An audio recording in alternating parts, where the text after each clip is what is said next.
dalam memperkukuhkan sektor latihan kemahiran, khususnya dalam bidang pendidikan dan latihan teknikal dan vokasional TVET di Malaysia.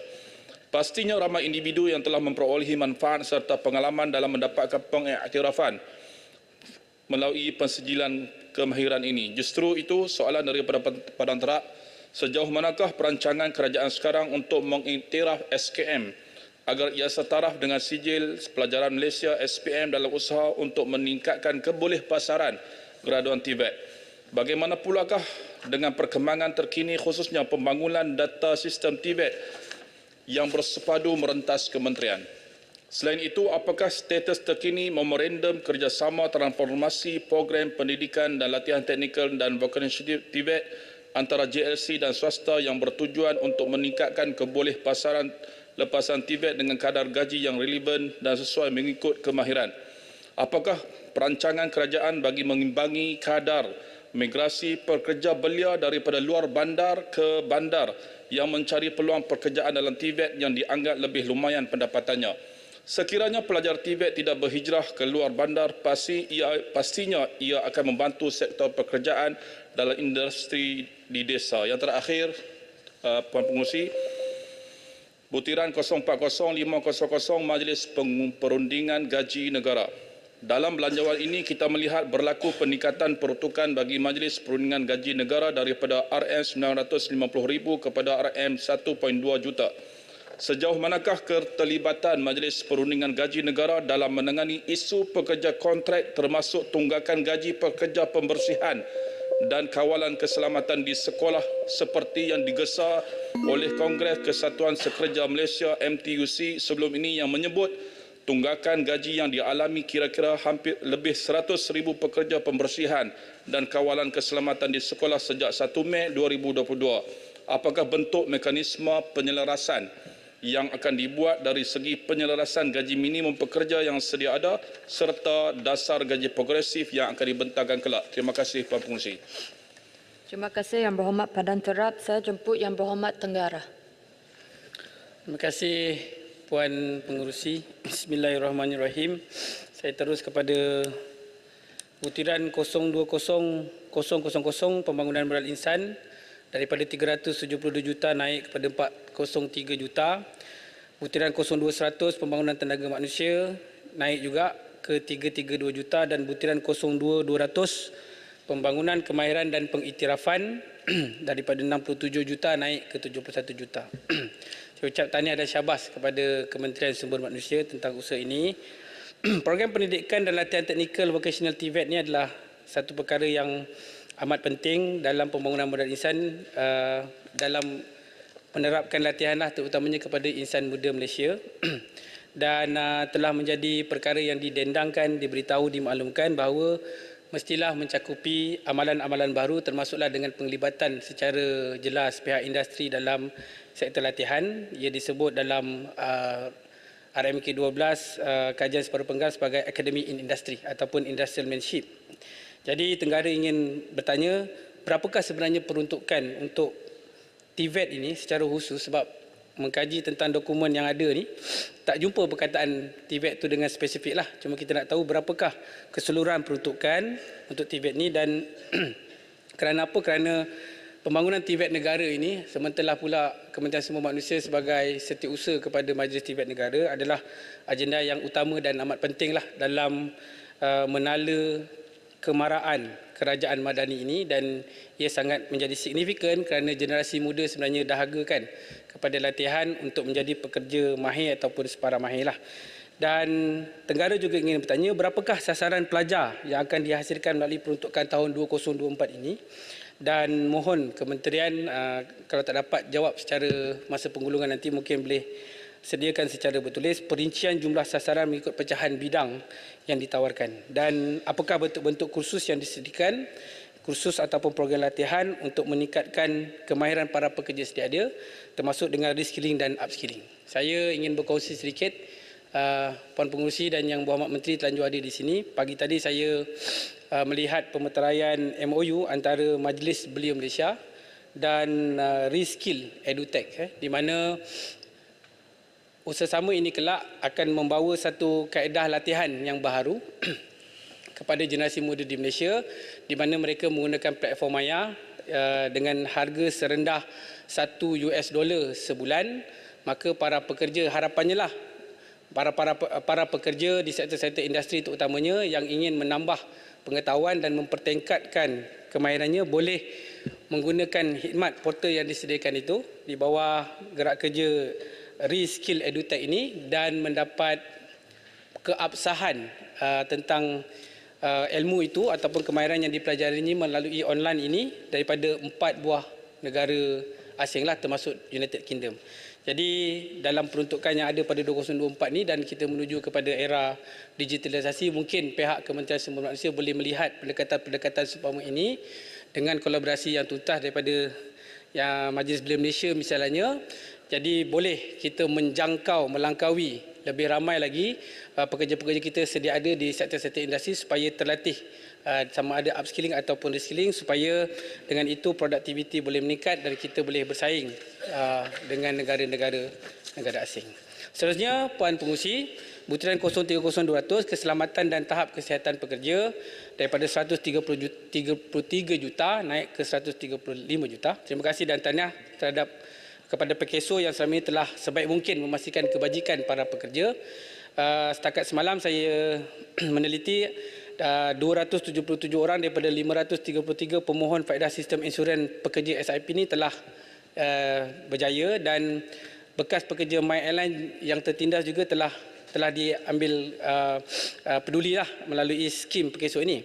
Jadi kerajaan juga dicadangkan perlu mempertekadkan lagi peruntukan di bawah butiran ini, cadangan Tenggara, supaya lebih banyak lagi pekerja dapat dibela dan menambahkan jumlah pencarum dalam sektor gig. Kita tahu sebelum ini pun semasa perbahasan peringkat dasar saya sebut bahawa sektor gig ni semakin berkembang.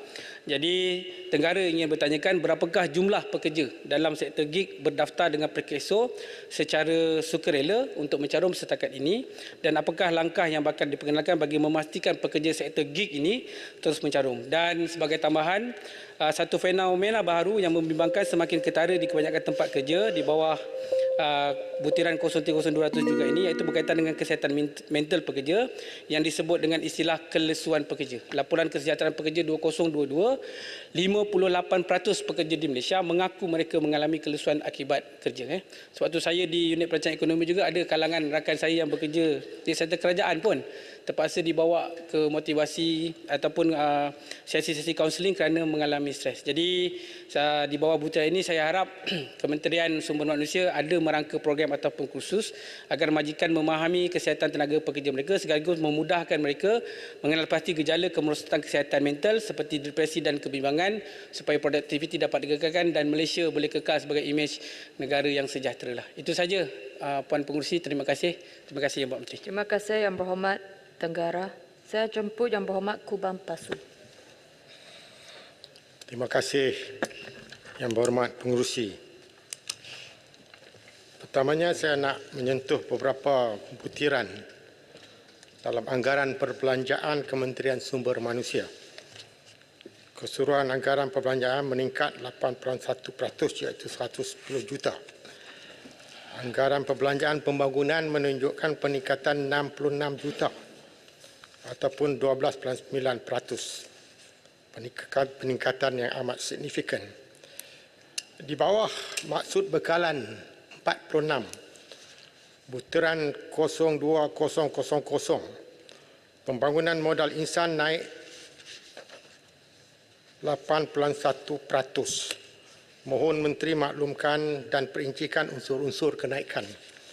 Butiran 02-100, pembangunan kemahiran dan pengiktirafan, kenaikan 8% berbanding dengan tahun 2023. Minta Menteri maklumkan apakah kemahiran yang akan dibangunkan. Butiran 040-100, di bawah program khususnya bertugas di luar negara, kenaikan sehingga 67%. Minta Yang Berhormat Menteri nyatakan kenapa kenaikan yang begitu tinggi.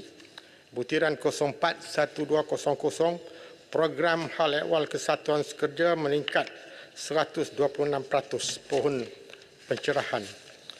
Pembangunan 46, butiran 00600, pembangunan kemahiran kenaikan 49.1% ataupun 14%. Mohon Menteri berikan pencerahan.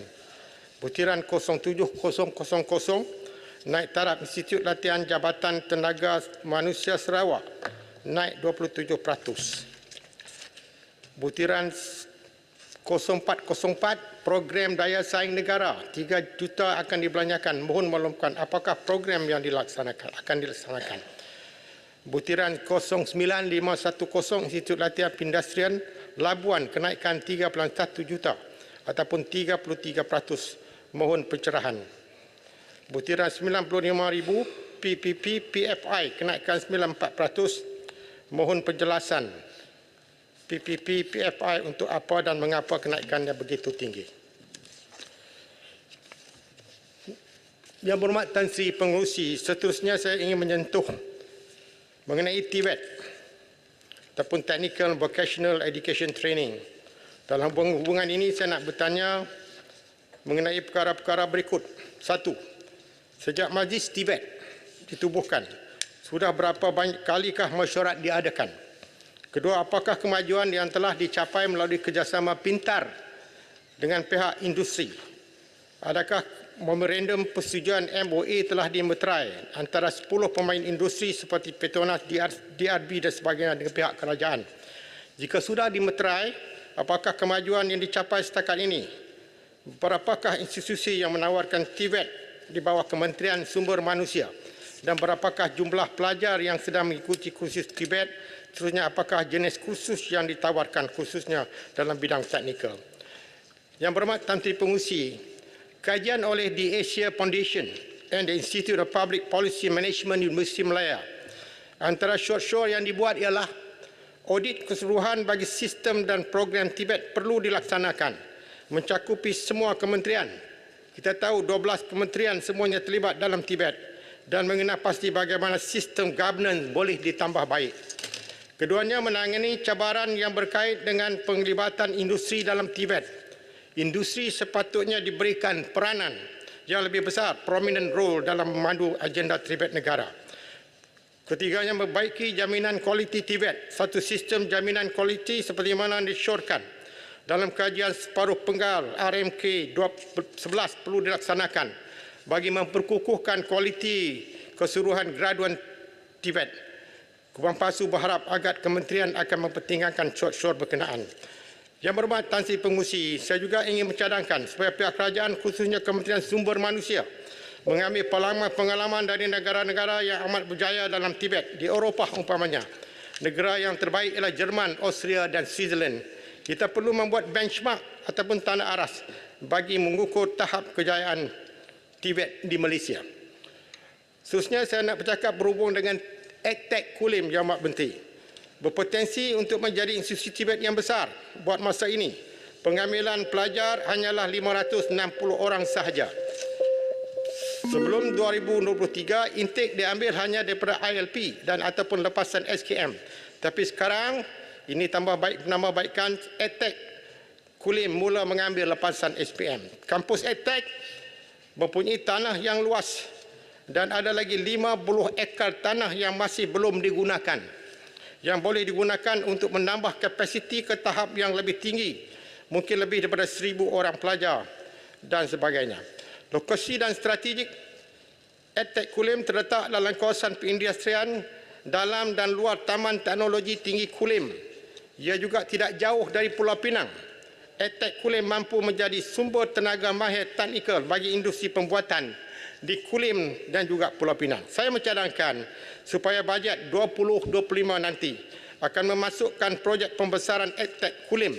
Saya juga mencadangkan supaya Menteri membuat lawatan ke EdTech Kulim dan saya sanggup mengiringi Menteri untuk lawatan berkenaan, insya-Allah. Apakah perancangan khususnya Kementerian Sumber Manusia bagi mewujudkan lebih ramai tenaga profesional dalam penyelenggaraan EV, electric vehicle?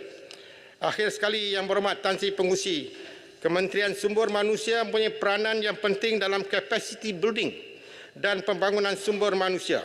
Dalam hubungan ini, saya ingin mencadangkan agar HRDF Corp di bawah kementerian dapat menggunakan dana yang begitu besar dari majikan bagi memajukan TVET negara. Dengan majikan yang mendaftar sejumlah lebih 90,000 fokus untuk 2023 dan jumlah pekerja 5 juta orang juga fokus untuk 2023 dan jumlah levy menjangkau 1.7 bilion ringgit. Saya percaya kementerian mampu menjadi peneraju yang bermakna dalam memajukan agenda Tibet negara. Sekian, terima kasih. Assalamualaikum warahmatullahi wabarakatuh. Salam, terima kasih Kubang Pasu.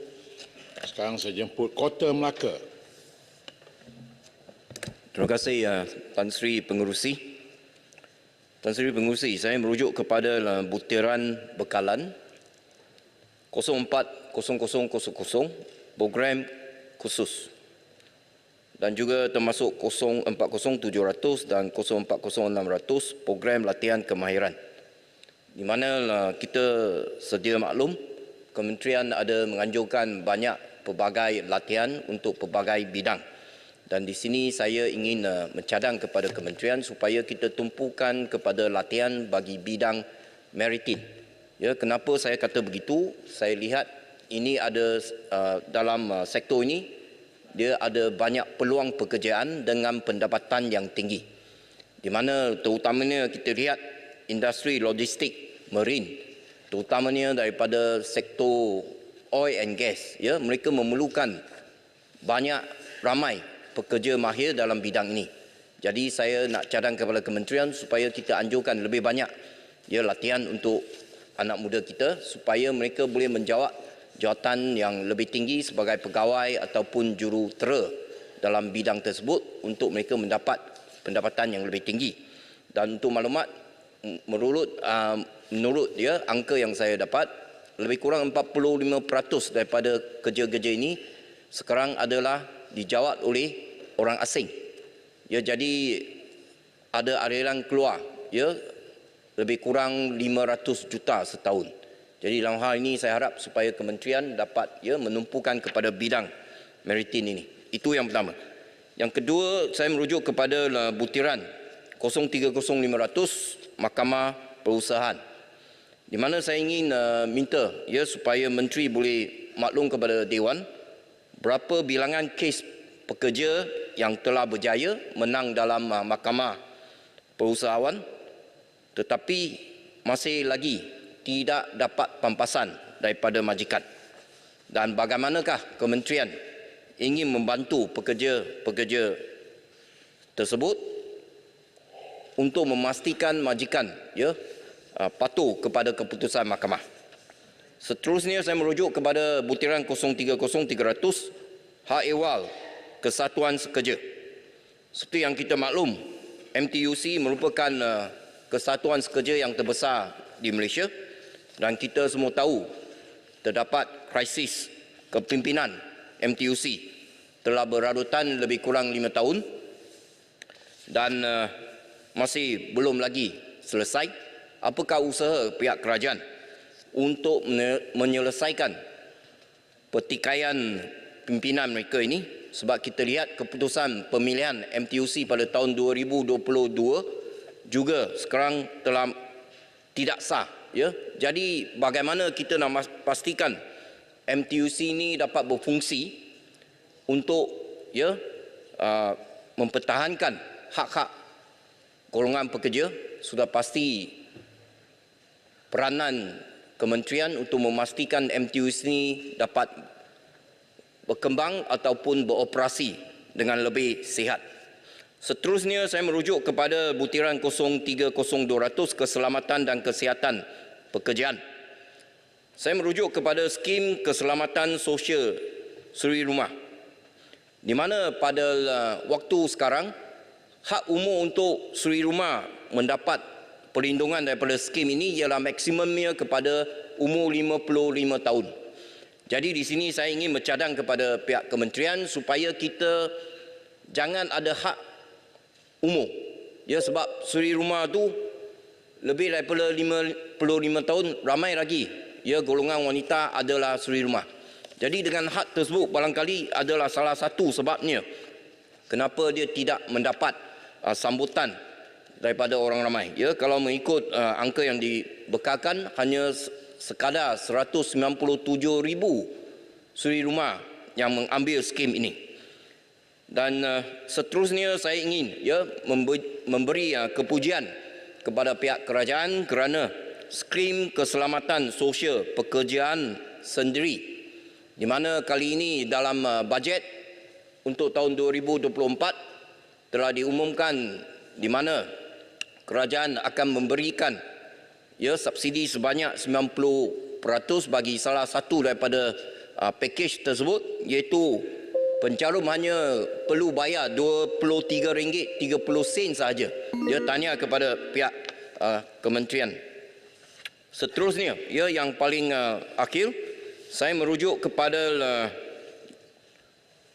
dua laporan dalam Malaysia kini, urus niaga jutaan ringgit daripada penipuan permohonan kota pekerja asing, dan juga satu artikel lagi syarikat Cenggerang VIP perisik dalam penipuan kota pekerja asing, di mana terdapat sindiket penipuan pengambilan pekerja asing.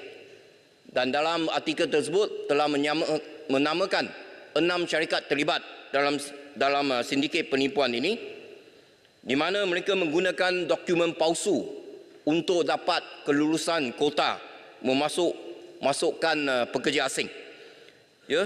Jadi saya ingin tanya kepada kementerian, apakah usaha yang akan diambil untuk memastikan sindiket sedemikian tidak ada ruang lagi pada masa akan datang? Dan juga saya nak bangkit satu contoh, saya nak bagi satu contoh, Tan Sri Pengerusi. Food court di luar sana, kita boleh lihat rata-rata banyak pekerja mereka ialah warga asing. Tetapi pengusaha food court ataupun pemilik food court, mereka tidak boleh memohon pekerja asing. Salah satu sebabnya yang diberikan, yang saya dimaklumkan ialah kerana food court itu adalah terbuka. Dia ada ruang terbuka, maka mereka tidak layak untuk memohon pekerja asing. Artinya kalau restoran dia tertutup, dia boleh dapat di dalam bangunan, dia boleh memohon pekerja asing. Tetapi food court dia terbuka, dia tak boleh memohon pekerja asing. Jadi apa yang mereka boleh buat, pengusaha food court ni, mereka boleh ambil pekerja asing daripada ejen-ejen. Jadi persoalannya, kenapa kementerian tidak boleh memberikan kota terus kepada pengusaha food court, tetapi mereka perlu melalui ejen-ejen. Kalau melalui ejen mereka boleh dapat pekerja asing. Kalau mohon sendiri tak boleh dapat. Jadi dalam hal ini saya rasa ada sesuatu yang tidak mengena, dan apabila kita melihat kepada laporan daripada Malaysia kini tentang sindiket penipuan pengambilan pekerja asing, di mana mereka membekalkan semua dokumen palsu. Kononnya mereka dapat kontrak pembersihan daripada Genting Highland, maka mereka dapat kelulusan ratusan pekerja asing. Sedangkan SME, peniaga sederhana dan kecil, mereka juga perlukan pekerja asing, tidak diluluskan. Jadi sesuatu harus diperbaiki untuk kita mengelak keadaan sedemikian, di mana yang benar-benar majikan yang benar-benar nakkan pekerja asing tak dapat, tidak boleh mohon, ditolak. Tetapi ada sindiket dengan begitu mudah saja membekalkan dokumen yang palsu, diluluskan ratusan ribuan kota pekerja asing. Ini sesuatu yang harus kita mengatasinya. Dengan itu sekian, terima kasih Tan Sri Pengerusi. Terima kasih. Saya jemput Tan Merloh. Assalamualaikum warahmatullahi dan selamat petang. Untuk Kementerian Sumber Manusia melibatkan perbelanjaan mengurus RM889 juta lebih dan perbelanjaannya RM578 juta lebih untuk tahun 2024. 1000 emaluman RM552 juta lebih untuk gaji dan upah. Soalan temerloh, berapa peratus melibatkan bayaran gaji untuk pekerja tetap dan pekerja kontrak seluruh negara? Berapa peratus melibatkan pekerja mahir di kalangan wanita? Berapa bilangan pekerja mahir yang diimport dan dari negara mana, dan berapakah aliran wang ke negara luar dalam setahun? Apakah usaha kementerian untuk memastikan negara tidak bergantung kepada bekalan tenaga buruh mahir daripada luar? Lampiran C 1500 faedah keuangan lain. Soalan, adakah faedah ini diberikan juga kepada pekerja kontrak dan pekerja mahir dari luar negara? Sejauh manakah usaha kementerian untuk mengkaji skim gaji sedia ada yang masih di tahap lama dan sudah tidak sesuai dengan kos hidup sekarang? Seorang engineer graduate dari Jepun ditawarkan RM3,500 sahaja. Oleh itu, sebahagian besar mereka memilih untuk bekerja sebagai customer service dengan syarikat luar negara dengan gaji RM8,000 sebulan hanya dengan kelebihan memiliki bahasa Jepun. Adakah usaha untuk melihat semula skim gaji yang baharu untuk memastikan tangga gaji bagi tenaga buruh di negara ini sesuai dengan situasi hari ini? 04100 program pemburuhan RM1,500,000. Apakah usaha kementerian untuk menyelesaikan masalah kekurangan pekerja dalam sektor pembinaan, perladangan, makanan dan penghilangan dalam perusahaan kecil sederhana? Menurut Presiden Persatuan Perusahaan Kecil Sederhana, Ding Hong Sing, negara kekurangan 2.5 juta pekerja dan boleh dikatakan setiap sektor berdepan dengan masalah kekurangan tenaga kerja. Namun di luar sana kita mendengar ramai lagi yang masih hidup dalam kesempitan kerana tidak memiliki pekerjaan yang tetap. 040700 program latihan kemahiran, bajet RM5 juta. Apakah jenis program latihan yang terlibat dan berapakah bilangan tenaga kerja yang terhasil? Isu yang timbul berkaitan kekurangan buruh ladang, terutama di ladang sawit, Felda, Fekra, Risda. Bekas Timbalan Ketua Peneroka Kebangsaan Encik Karib Muhammad Saleh berkata, kekurangan tenaga penuai sawit menyebabkan peneroka menanggung kerugian mencecah 40% sebulan. Mereka berdepan dengan kegagalan menuai 2 pusingan sebulan dan akhirnya buah sawit rosak. Soalan temerloh, sejauh manakah kementerian bertindak untuk menyelesaikan isu ini dengan menyediakan tenaga buruh tempatan? Sudah tiba masanya kementerian memanfaatkan generasi kedua Felda untuk mengurus ladang keluarga mereka. Temerloh mencadangkan agar kementerian menyediakan kursus kemahiran ladang dan pertanian kepada buruh tempatan supaya tidak bergantung terus dengan buruh asing. Selain dapat menyediakan peluang pekerjaan, ia juga dapat meningkatkan taraf hidup penduduk luar bandar dan membina hala tuju generasi kedua Felda yang lebih berdikari. 0200 pembangunan modal insan RM40 juta lebih.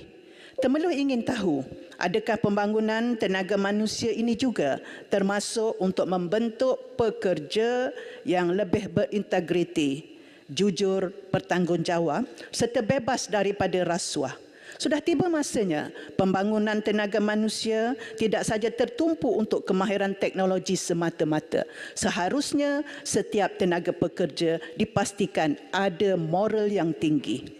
03000 pengurusan perburuhan negara meningkat menjadi RM30 juta lebih. Apakah item yang terlibat dalam meningkatkan keboleh pekerjaan dan penggajian tenaga kerja tempatan bagi memenuhi keperluan pasaran kerja negara kerana ia adalah salah satu misi dalam kementerian ini? Berapa peratus peluang pekerjaan yang dapat dipenuhi oleh tenaga kerja yang keluar daripada Pusat Pengajian Tinggi IPTA dan IPTS? Temerloh ingin tahu berapakah kadar pengangguran yang wujud di negara ini yang melibatkan belia lepasan universiti. Adakah benar ada sebahagian majikan melihat ranking universiti untuk memilih pekerja dalam sektor mereka? Okey, terima kasih, Pengerusi. Baik, terima kasih. Saya jemput Bakri. Terima kasih Yang Berhormat Tan Sri. Saya ingin bahaskan butiran 030100 tenaga kerja. Yang Berhormat Tan Sri, saya sedar bahawa kerajaan dalam usaha untuk mengurangkan kebergantungan tenaga kerja kita terhadap buruh asing. Namun terdapat industri-industri yang sebenarnya tidak mudah untuk mengupah orang tempatan untuk mengambil jawatan-jawatan tersebut. Antaranya adalah industri perabot. Dan industri perabot dia amat penting bagi kawasan sekitar Muar, sekitar daerah Muar, dan ianya merupakan salah satu saya kata penyumbang kepada KDNK yang utama di sekitar daerah Muar. Boleh dikatakan lebih daripada 60% ekspor perabot kayuan di Malaysia adalah disumbang oleh perabot-perabot kilang-kilang perabot di sekitar daerah Muar. Maka saya harap pihak kerajaan terutamanya pada hari ini adalah Kementerian Sumber Manusia memberikan perhatian yang secukupnya dalam menyelesaikan masalah buruh yang dihadapi oleh pemain industri perabot di sekitar daerah Muar. Antara isunya adalah kuota buruh asing yang telah diluluskan oleh pihak kementerian pada tahun lepas untuk kilang-kilang perabot. Untuk kuota mereka telah akan habis tempoh keberkesanannya pada hujung tahun ini. Dan mereka telah banyak kali melalui Malaysian Furniture Council MFC telah berurusan dengan pihak kementerian dan pelbagai kementerian yang terlibat untuk mohon supaya permohonan mereka ini, kelulusan mereka ini dilanjutkan 18 bulan lagi supaya mereka boleh mengambil buruh asing pada bila-bila masa sahaja sekiranya peningkatan order ataupun tempahan untuk dimulakan. Sebab kita perlu faham bahawa mereka mohon pada tahun 2022, masa itu mereka ada permintaan yang tinggi terhadap buruh asing.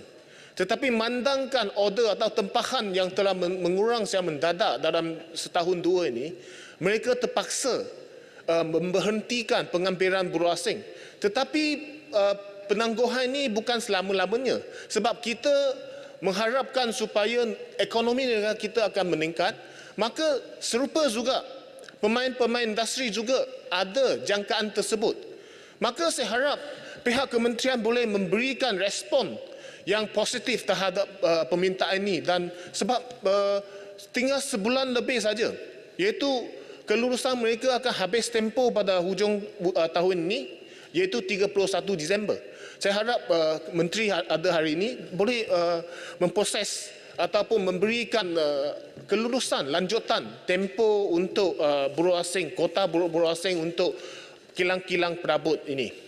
Yang berhormat Tan Sri, saya juga ingin bangkitkan butiran 040500 berkenaan dengan Majlis Perundingan Gaji Negara. Saya menyambut baik pengumuman kerajaan untuk menjalankan projek perintis dasar gaji progresif pada tahun 2024 seperti yang telah yang berhormat menteri juga sebut dalam semasa pergulungan pembahasan dasar tersebut. Namun saya tidak melihat apa-apa butiran berkaitan dengan dasar ini dalam belanjawan 2024. Yang berhormat Tan Sri, dasar gaji minimum telah dilaksanakan dan sejak tahun 2013. Dan kita lihat pada to a certain extent dengan izin, ia telah meningkatkan pendapatan golongan pekerja yang bergaji rendah. Dan sudah 10 tahun berlalu, kita lihat dulu kita mengharapkan dasar gaji minimum ini sebagai satu, kita kata, gaji lantai, iaitu floor wage, gaji yang paling minimum untuk pekerja. Namun selepas 10 tahun pelaksanaannya, kita lihat ada beberapa kekurangan pelaksanaan dasar gaji minimum ini yang perlu kita perbaiki supaya sasaran asalnya, niat murni untuk pelaksanaan gaji minimum ini boleh ditambah baik lagi. Iaitu antaranya, sekarang ni gaji minimum daripada lantai dia seolah-olah telah menjadi ceiling. Iaitu apabila majikan diminta untuk menambahkan gaji seseorang pekerja sekiranya seseorang pekerja itu mempunyai kemahiran yang lebih canggih, ianya selalu akan diberikan satu alasan bahawa kerajaan telah menetapkan sekian gaji minimumnya, maka anda tidak layak untuk mohon gaji lebih. Ini yang saya maksudkan, dia telah menjadi gaji ceiling. Dan pada masa yang sama, sekiranya ada segolongan pekerja yang kurang berkemahiran tetapi mereka masih mampu untuk bekerja, iaitu kebanyakan masanya adalah golongan OKU, kebanyakan majikan akan berasa keberatan sekiranya mereka mengambil pekerja-pekerja kumpulan ini sebab mereka terpaksa memberikan gaji yang bagi mereka tidak sepadan dengan kerja yang akan dilakukan oleh mereka, iaitu gaji minima. Maka kita perlu kaji semula dasar ini supaya kita boleh memberikan ruang dan fleksibiliti yang lebih supaya kumpulan-kumpulan ini dapat dijaga. Kebajikan ataupun hak pekerja-pekerja ini perlu juga diambil kira sebab sekarang saya lihat dasar gaji minimum ini bukan saja tidak dapat memuaskan semua pihak, maka semua pihak yang mengkritik dasar ini, termasuk majikan. Majikan kata ini apabila adanya dasar gaji minimum ini, dia kata ni akan meningkatkan lagi beban mereka. Bagi pekerja juga, mereka rasa gaji minimum yang ditetapkan oleh kerajaan adalah rendah. Maka saya harap pihak kerajaan bersikap lebih serius sekiranya dasar gaji progresif akan dilaksanakan, bagaimanakah mekanisme dia? Apakah yang dilaksanakan? Adakah gaji progresif yang disebut oleh Yang Berhormat Menteri tempoh hari serupa dengan apa yang dilaksanakan di Singapura? Iaitu di Singapura ada mereka melaksanakan progressive wage scheme. Adakah apa yang disarankan oleh Yang Berhormat Menteri itu serupa ataupun apakah kesamaan dan perbezaan di antara kedua-dua skim atau kedua-dua dasar ini?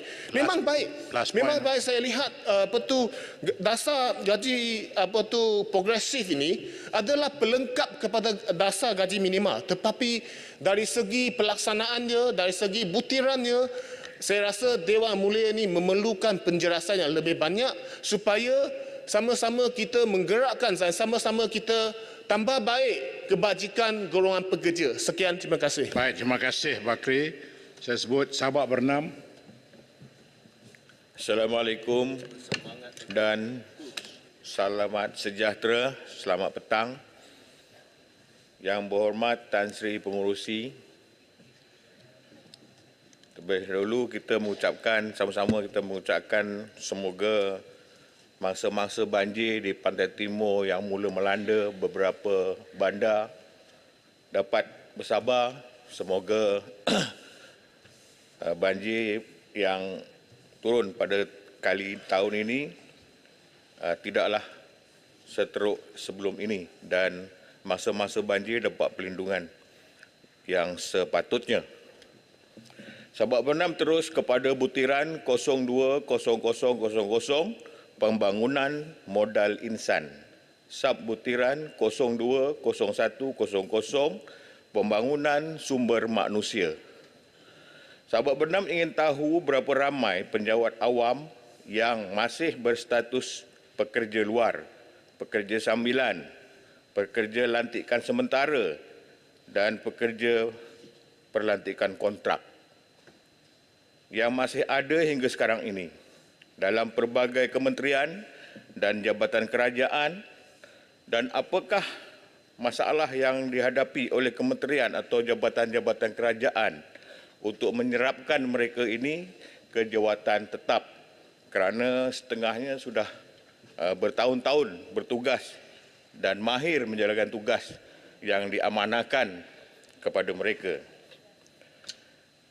Jika ada kekosongan jawatan yang setara dengan yang disandang oleh mereka, kementerian tidak sepatutnya menawarkan pekerjaan tetap kepada individu ataupun tenaga kerja luar. Sebaliknya, kementerian sepatutnya mengutamakan kaki tangan dalaman yang berstatus pekerja luar, sambilan, pelantikan sementara dan kontrak untuk mengisi pekerjaan tersebut sekiranya mereka berkelayakan, ataupun langkah memberikan latihan kepada mereka diadakan supaya melayakkan mereka diserapkan ke jawatan tetap, ataupun pengalaman kerja mereka ini dapat diambil kira untuk diserapkan mereka ke jawatan tetap. Dengan perhatian yang sebegitu, mereka akan rasa dihargai. Di samping pengalaman kerja yang ada pada mereka dapat meningkatkan prestasi kerja masing-masing selepas diserap ke jawatan tetap dan menikmati skim gaji yang lebih baik dan sedikit sebanyak dapat menampung kos sara hidup yang agak tinggi sekarang ini.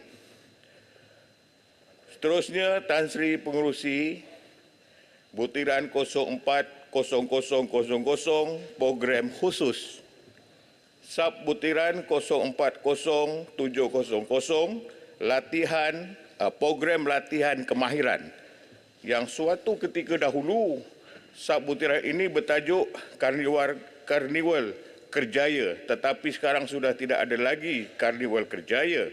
Mungkin disebabkan rakyat Malaysia sudah celik komputer. Mereka boleh mohon kerja secara online seperti di Job Street, eJob, eCentral, mahukerja.my dan lain-lain. Walaupun permohonan secara online ini lebih mudah, tetapi ada juga kelemahannya.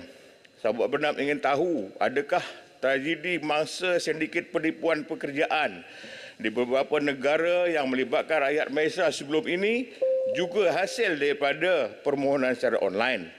Apakah mekanisme kementerian untuk mengelakkan kejadian seperti ini supaya tidak berulang? Tetapi bagaimana pula kepada mereka yang tidak ada celik komputer, tidak pandai, tidak memohon secara online, sudah tentu menjadi masalah. Saya bagi contoh, ada dua individu yang ingin mencari pekerjaan. Kedua-duanya lelaki. Contoh, seorang namanya Agus, seorang lagi namanya Wahab. Agus celik komputer, pandai dan cekap melayari internet. Ketimbang Wahab yang tak pandai guna komputer, apatah lagi melayari internet. Sudah tentu Agus lebih berpotensi untuk mendapat pekerjaan ambilan secara online berbanding Wahab. Wahab pula tidak pandai guna komputer. Dia tak ada email, tak ada password, tak ada ID. Apalagi nak scan dokumen, sijil, resume dan lain-lain. Sudah tentu dia akan mohon juga, tetapi dia akan memohon dengan keupayaan yang terbatas. Yang berhormat Tan Sri Pengerusi, di sinilah sahabat Bernam hendak menyatakan peri pentingnya program Karnival Kerjaya ini diadakan semula di kementerian ini. Dan dalam hal ini Wahab tak perlu malu walaupun dia tidak pandai menggunakan komputer. Kerana di Karnival itu nanti Wahab boleh berinteraksi secara face to face dengan izin dengan pegawai-pegawai dari jabatan atau agensi lain yang memerlukan pekerja di jabatan masing-masing. Sekian, mohon dipertimbangkan. Terima kasih, Pengerusi. Baik, terima kasih. Saya jemput Kuala Kedah. Bismillahirrahmanirrahim. Assalamualaikum warahmatullahi wabarakatuh dan salam sejahtera. Yang Berhormat Tan Sri Pengerusi Kuala Kedah membahagikan perbahasan ini kepada dua bahagian, iaitu yang pertamanya kod 020000 pembangunan modal insan dan bahagian kedua kod 030000 pengurusan perburuhan negara. Tan Sri Pengerusi, mengenai bahagian pertama pembangunan modal insan, Kuala Kedah ingin mendapatkan maklumat lanjut atau perincian berhubung kenaikan anggaran peruntukan 2024 hingga ke jumlah RM331,759,400 di bawah butiran 020100 pembangunan tenaga manusia. Memang tidak dinafikan bahawa kepesatan pembangunan sesebuah negara itu terletak di atas keupayaan institusi pendidikan teknikal dan vokasional melahirkan tenaga kerja yang produktif serta berdaya tahan dalam membina kemampanan sesebuah wilayah. Persoalannya setakat manakah unjuran serta realiti keselarasan komitmen kementerian untuk meningkatkan tenaga kerja berkemahiran tinggi baharu bagi mencapai sasaran 35% dalam sektor ekonomi menjelang tahun 2030. Apakah program-program signifikan yang telah dan sedang dilaksanakan bagi tujuan maksud tersebut? Dan bagaimanakah pula usaha pihak kementerian bagi melahirkan tenaga kerja separa mahir, semi-skill dan tenaga kerja kemahiran rendah, low skill dalam jurusan kemahiran tertentu? Kuala Kedah, Tan Sri Pengerusi, butiran 020200 pembangunan kemahiran dan pengiktirafan. Kuala Kedah memohon pihak kementerian menyatakan progres pentauliahan program latihan kemahiran bagi pusat bertauliah baru semasa. Berapakah jumlah pusat-pusat kemahiran bertauliah yang sedang beroperasi dalam sektor swasta dan nyatakan data bilangan pelajar kemahiran yang telah pun bergraduat dalam tempoh 3 tahun. Apakah bentuk pemantauan yang telah dilaksanakan ke atas institusi kemahiran tersebut supaya piawai atau kualifikasi graduat di institut tersebut mencapai standard yang dikehendaki oleh pemain industri? Seperti yang diketahui bahawa pengiktirafan sesebuah institusi kemahiran itu begitu penting bagi memastikan taraf kelayakan seorang itu diiktiraf mengikut bidang yang diceburinya. Pada ketika ini juga terdapat agensi-agensi di bawah kementerian seperti MARA mengadakan kursus kemahiran taraf SKM. Justru apakah terdapat perancangan mewujudkan kolaborasi strategik sesama agensi berkaitan untuk memusatkan penganugerahan sijil kemahiran supaya ianya kelihatan selaras dan berpusat? Sejauh manakah pemakaian Akta Pembangunan Kemahiran Kebangsaan 2006, Akta 652 serta penguatkuasaan Akta Agensi Kelayakan Malaysia 2007, Akta 679 terpakai dan dikawal selia oleh Jabatan Pembangunan Kemahiran JPK dilaksanakan? Apakah pihak kementerian bercadang untuk mewujudkan pusat pengkalan data atau data center dengan izin untuk mengumpul maklumat para graduat berkemahiran, khususnya menempatkan mereka di sektor industri yang selari dengan bidang kemahiran selepas tamat kursus? Tan Sri Pengerusi, bahagian kedua butiran 030100 tenaga kerja. Mohon pihak kementerian membuat perincian tentang perincian jelas mengenai kenaikan jumlah RM5 juta kepada RM118,756,800 di bawah butiran berkenaan. Dalam hal ini, Kuala Kedah ingin mendapatkan maklumat tentang pelan strategik kementerian bagi membantu industri untuk mengoptimumkan operasi demi meningkatkan produktiviti serta pendapatan negara. Apakah langkah-langkah komprehensif yang telah diambil oleh kerajaan bertujuan mengurangkan kadar kemasukan pekerja asing? Selanjutnya, mengelak dari berlaku lambakan warga asing yang tentunya memberi kesan kepada persekitaran sosioekonomi domestik. Dan terakhir, butiran 030200 keselamatan dan kesihatan pekerjaan. Butiran ini juga menunjukkan peningkatan sekitar RM2 juta pada anggaran 2024 iaitu 135 juta 88,300. Apakah inisiatif terbaru yang dengan adanya lonjakan kenaikan anggaran ini? Kuala Kedah ingin mengetahui bilangan kes kemalangan di tempat kerja yang telah selesai di bawah penguatkuasaan perundangan berkaitan dalam tempoh 5 tahun kebelakangan. Berapakah jumlah kes dan jenis kesalahan yang telah dilakukan oleh pekerja warga asing sepanjang mereka berkhidmat? Dan nyatakan mekanisme pemantauan oleh pihak kementerian ke atas pihak industri supaya kes-kes kecurian atau isu keselamatan di tempat kerja dapat dikurangkan. Sekian, terima kasih Presiden Ketua. Baik, saya jemput Arau, pembahas terakhir. Bismillahirrahmanirrahim. Assalamualaikum warahmatullahi wabarakatuh. Salam. Tan Sri Pengurusi yang budiman, Tan Sri adalah seorang yang hebat. Bakri cakap 10 minit pun Tan Sri tak ganggu. Tan Sri bagi lajakan. Terima kasih Tan Sri. Saya percaya inilah kehebatan seorang speaker. Saya nak sentuh B460300 pengurusan pemburuan negara. Tadi Yang Berhormat dan kawan saya telah menyebut bahawa kelonggaran yang telah diberi melalui kelonggaran penggajian pekerja asing yang melibatkan beberapa sektor. Di antaranya termasuklah perkhidmatan restoran. Saya Yang Berhormat, sahabat saya agak keliru apabila melihat banyak perniagaan di mana pemiliknya warga asing yang berniaga kedai runcit, yang berniaga pakaian terutamanya kedai jahit yang rata-rata diusahakan oleh warga Bangladesh. Soalan saya, apakah jenis visa pekerjaan yang digunakan oleh warga asing yang membuka pelbagai jenis perniagaan? Ini saya bimbang Yang Berhormat. Sebab apa? Dulu mereka datang sebagai pekerja. Sekarang dia orang toke. Malah pekerja saya tanya, saya tak bolehlah saya minta pasport. Tapi sebab saya rasa terganggu sikit cara dia jual barang kat saya kata, mana pasport? Bila tengok pasport, ialah bisa pelancong. Dia kata, you bisa pelancong, mana boleh jual aiskrim. Oh, dia kata, my mother sick, my father sick, my daughter sick, all heart attack. Oh, dia kata. So, itu yang dia jawab. Jadi, dia memohon simpati. Dia kata, don't worry so much. Saya, jadi, demikianlah seterusnya. Saya tak mahu bercakap, tapi saya nak maklumkan di sini bahawa orang asing bukan saja sekarang bebas datang, tetapi juga mereka bebas menjalankan perniagaan. Yang ini kena bagi peluang kepada orang tempatan. Saya tanya Kementerian Negeri, bisa apa yang dikeluarkan? Tetapi tidak dijawab. Ini saya tanya Yang Berhormat, saya harap Yang Berhormat tak jawab pun tak apalah, kerjakan siasat. Itu pun dah cukup sebab banyak saya timbulkan apa-apa pun di Parlimen ini, dia berjanji jawab bertulis, tak bertulis sampai sekarang Tan Sri. Tapi tak apa, saya seorang yang cukup penyabar Tan Sri, tak ada masalah.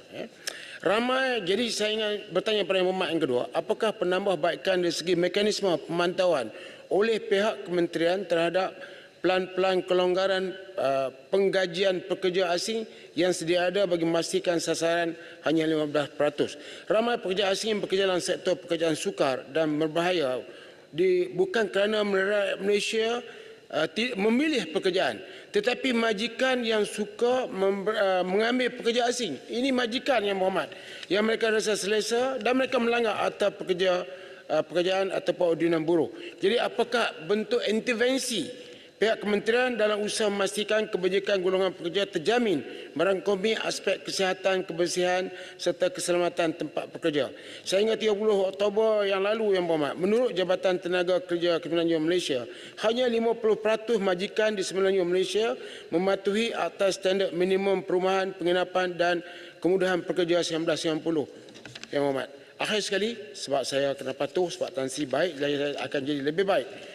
Supaya 5 minit akan saya patuhi dengan sewajarnya. Di bawah tajuk yang sama, butiran yang sama Yang Berhormat. Ekonomi gig bukan satu benda baru di Malaysia. Ekonomi gig mula diterkenal sejak penularan COVID-19 dan menjadi semakin popular apabila banyak perniagaan dan perusahaan gulung tikar mengakibatkan ramai yang hilang pekerjaan serta punca pendapatan. Model ekonomi yang wujud atas dasar kecemasan, contohnya ketika pandemik atau berlaku krisis ekonomi, semakin menjadi pilihan di mana dianggarkan terdapat kira-kira 500,000 pekerja ekonomi gig di seluruh negara. Ekonomi gig tidak memerlukan pekerja atau untuk mempunyai kemahiran atau kelayakan akademik tertentu. Mereka juga menikmati waktu bekerja fleksibel dan bebas memilih jenis pekerjaan. Jadi setelah melihat mereka ini tidak mendapat perlindungan, jadi saya ingin tanya kepada Yang Berhormat, apakah status terkini penumbuhan suruhanjaya ekonomi gig Malaysia yang telah diumumkan oleh kerajaan pada bulan lalu? Kita ekonomi gig ini Yang Berhormat ialah dia bebas, tidak perlu kelulusan dan sebagainya. pemandu Grab ekonomi gig dan juga lain-lain lagi. Ni adalah satu peluang pekerjaan yang cukup luar biasa. Majikan setengahnya suka, tapi kita tak mau majikan dengan izin bully mereka ini. Jadi kita nak tanya apakah Suruhanjaya yang telah disebutkan itu akan diumumkan. Boleh Tan Sri 2 minit? Boleh? Boleh. Semoga pertama handsome. Yang cakap 5 minit cukup. Apakah jadi yang keduanya, kita semua tahu sesuatu atas itu mengambil masa yang agak panjang kerana membabitkan Jabatan Peguam Negara dan juga lain-lain lagi. Jadi saya ingin tanya kepada Muhammad, apakah garis panduan bagaimana kerajaan boleh membantu supaya golongan pekerja gig ini tidak didiskriminasi oleh majikan dan perlindungan sosial yang boleh diberikan kepada mereka sementara menunggu akta ini diwartakan. Boleh kata semua rakyat Malaysia, hari ini Tan Sri saya mari dengan Grab. Pasal apa? Pekerja saya, pemandu saya, dia pun pergi buat pekerjaan lain, jadi tak sempat bawa saya pagi ini. Ini menunjukkan bahawa semua orang akan melihat bahawa gig ini merupakan peluang ekonomi yang hebat kepada rakyat Malaysia. Tapi kena bagi perlindungan. Jangan biarkan mana-mana satu inci pun rakyat Malaysia yang buat kerja ini tidak bagi perlindungan. Jadi Tan Sri, akhir sekali, 1 minit yang telah dibenarkan, saya nak ulang sekali lagi, Yang Hormat, tentang pekerja asing yang membuka ruang-ruang perniagaan. Saya tanya kemarin tak dapat jawapan, iaitu berapakah modal mereka mesti ada untuk membolehkan mereka buka peluang perniagaan di sini. Ini saya minta supaya orang tempatan mestilah mendapat keutamaan, dan kalau kiranya kita biar berluasa, toke pun orang asing, pekerja pun orang asing, jadi yang tinggal kepada Malaysia apa dia? Yang tinggal kepada Malaysia ahli parlimen lah. Yang lain semua dikawal oleh orang asing. Ini berbahaya untuk masa depan negara. Kita nak pastikan rakyat Malaysia, orang muda semua, supaya orang tempatan mengambil alih. Ini tidak ada kena mengena dengan kementerian Terima kasih. Ya, silakan. Tidak ada kena mengena dengan kementerian ini. Tajuk dia tidak ada kena mengena dengan kementerian. Kementerian itu kementerian dalam negeri, I can understand. Ini perniagaan, permit dan sebagainya. Yang berawak menteri macam mana dia nak jawab soalan ini? Ya, dia boleh jawab. Yang Muhammad masih mengimpi-ngimpi Yang Muhammad menteri ke? Itu sebab bila saya tengok Yang Muhammad bercakap tadi, Yang Muhammad kata, semasa saya jadi menteri, Yang Muhammad tak iktiraf kerajaan sekarang. Saya dengar tadi.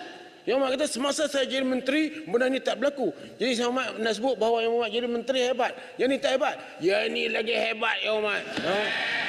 Jawab elok soalan saya. Sebab saya tanya pasal buruh. Betul, saya setuju dia hebat. Saya setuju. Setuju, terima kasih. Assalamualaikum. Terima kasih. Assalamualaikum. Terima kasih. Sekarang saya jemput Menteri untuk menjawab dalam masa 25 minit. Silakan.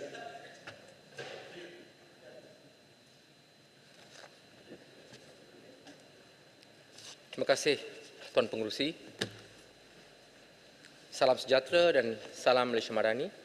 Saya merakamkan ucapan penghargaan kepada Tuan Pengerusi kerana memberi peluang kepada saya untuk menjawab pertanyaan-pertanyaan yang dibangkitkan oleh ahli-ahli yang berhormat semasa sesi perbahasan belanjawan peringkat jawatankuasa.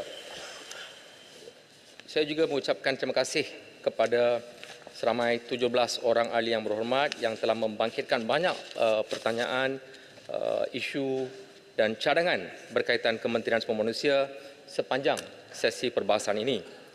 Tuan Pengerusi, isu-isu dan pertanyaan akan dijawab secara bersekali mengikut tema-tema yang telah dikenal pasti. Isu berkaitan dengan pekerja asing.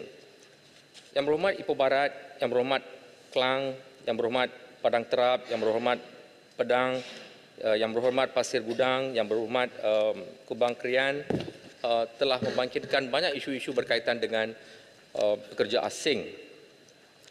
Isu berkaitan dengan 3 sektor, iaitu berkaitan dengan tekstil, gunting rambut dan juga tukang emas.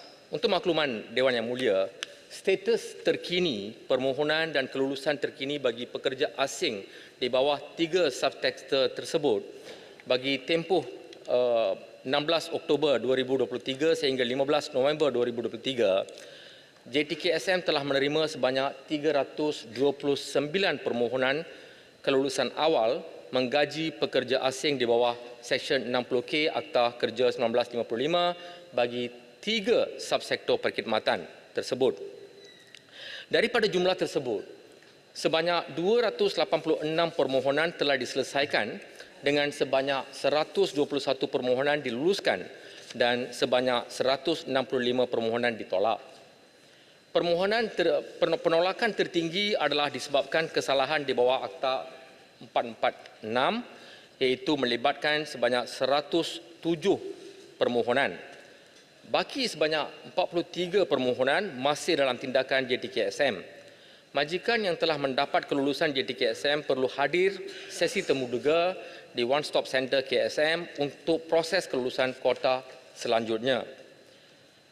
Berkaitan dengan isu pekerja asing terabai, Kementerian sedikit. ya, Mengenai tiga subsektor tersebut, saya difahamkan ramai di antara yang telah memohon, Yang Berhormat Menteri tidak memberi alasan kenapa mereka tidak layak untuk mendapat. Saya harap alasan itu diberi dan beri sedikit masa kepada mereka supaya rayuan dapat dibuat. Yang kedua, perlu adakan perbincangan dengan stakeholders supaya mereka lebih faham. Mereka adalah orang biasa, perniagaan biasa. Dan setakat ini, adakah benar bahawa saya baca bahawa 7,000 pekerja dalam sektor ini telah dibenarkan oleh kementerian. Adakah ini benar? ya. Okey, terima kasih Yang Berhormat Ipoh Barat. Saya memaham apa yang hendak diutarakan oleh Yang Berhormat Ipoh Barat berkaitan dengan isu tiga subsektor ini.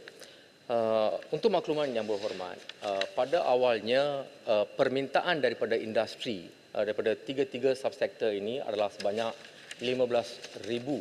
Itu adalah permintaan awal.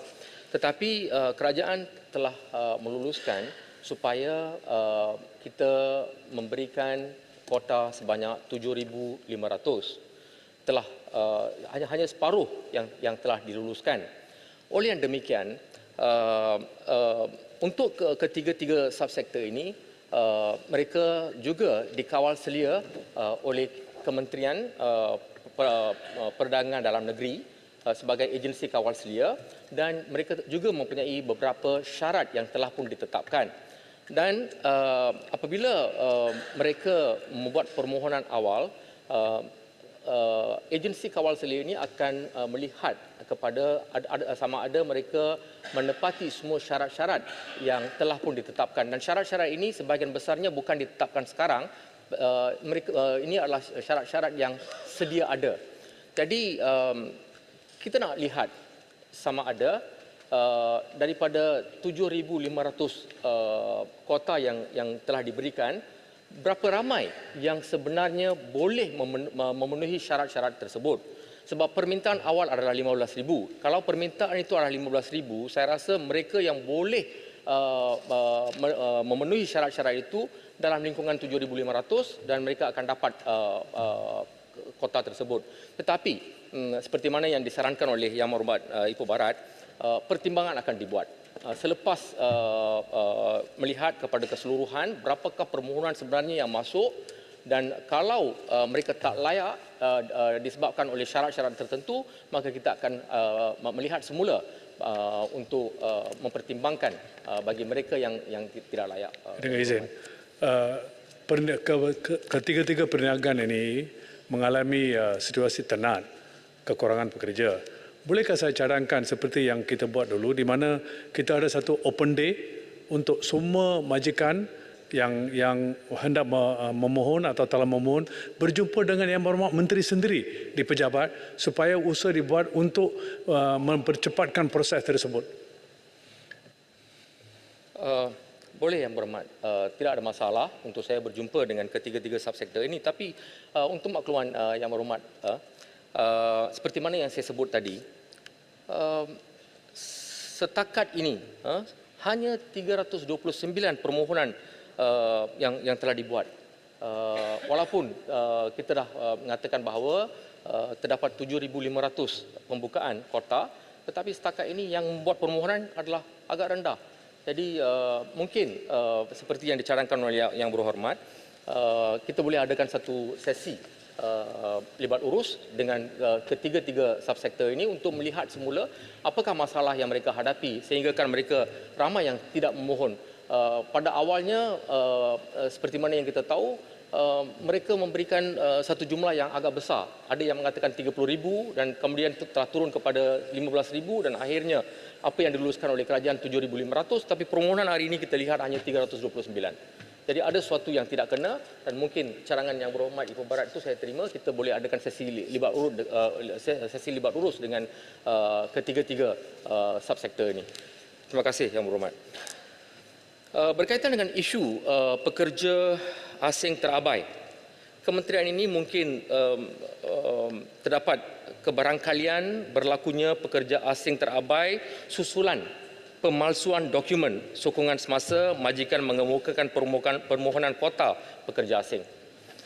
Proses temuduga yang telah dilaksanakan semasa permohonan kuota pekerja asing merupakan salah satu kaedah untuk menyemak ketulinan sesuatu dokumen. Semasa proses temuduga, majikan disyaratkan untuk membawa kedua-dua dokumen asal dan dokumen salinan untuk disemak oleh panel penemuduga. Selain itu, proses temuduga tersebut perlu dihadiri oleh majikan atau wakil syarikat yang dinamakan sahaja. Semakan dibuat atas dokumen Suruhanjaya Syarikat Malaysia dan penyata kumpulan wang simpanan pekerja bagi mengesahkan majikan atau wakil syarikat tersebut bukannya datang daripada pihak ketiga atau ejen pekerjaan. Sekiranya majikan disyaki mengemukakan dokumen palsu semasa proses temuduga, siasatan lanjutan akan dibuat melalui proses naziran ke atas syarikat tersebut.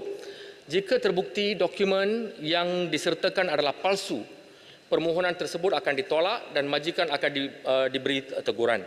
Manakala bagi kes-kes terperincil di mana pemalsuan dokumen diketahui selepas kelulusan kota, siasatan lanjut akan diadakan dan kota yang telah diluluskan akan ditangguhkan kemasukan pekerja asing ke Malaysia.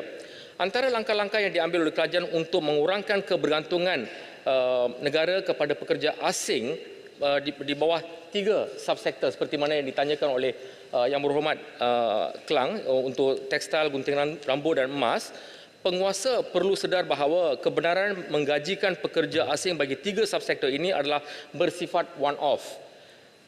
Semua pengusaha perlulah mencari langkah untuk tidak bergantung kepada pekerja asing. Kerajaan melalui Kementerian Sumber Manusia telah menyediakan program latihan kemahiran berserta pensijilan kemahiran Malaysia untuk pengusaha dan pekerja tempatan bagi subsektor tukang gunting rambut. Seperti mana yang diminta oleh Yang Berhormat Kelang, sebenarnya SKM ini hanya untuk subsektor gunting rambut saja dan mereka tidak semestinya memiliki sijil tersebut.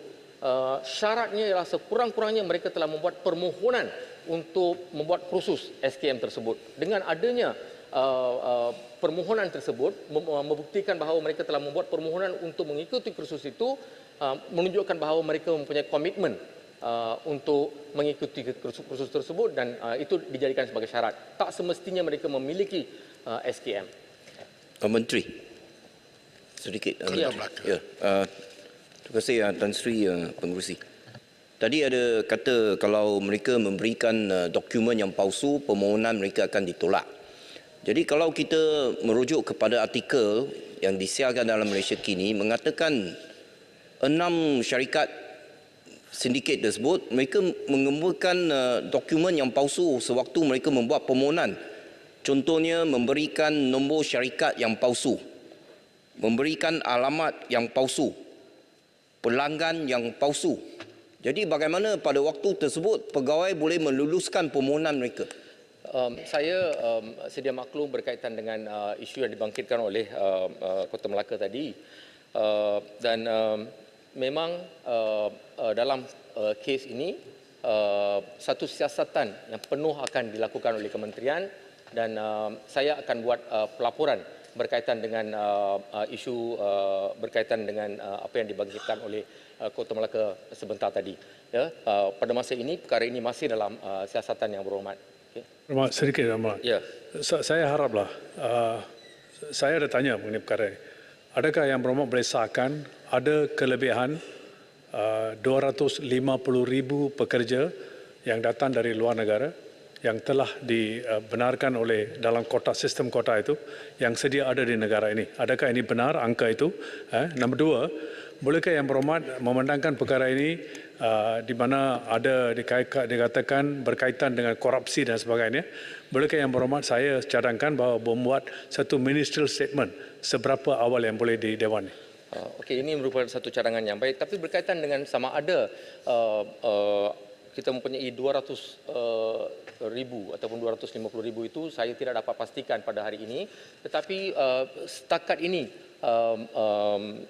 laporan yang diterima oleh JTKSM tidak sampai ke tahap 200 atau 250,000. Tapi saya boleh menyatakan di Dewan Yang Mulia ini bahawa memang wujud kes-kes seperti ini di beberapa tempat, tetapi saya rasa jumlahnya tak sampai ke 200 ataupun 250,000 seperti mana yang disebutkan oleh Yang Berhormat. Walau bagaimanapun, saya boleh memberikan statistik yang terperinci kepada Yang Berhormat Ipoh Barat secara bertulis.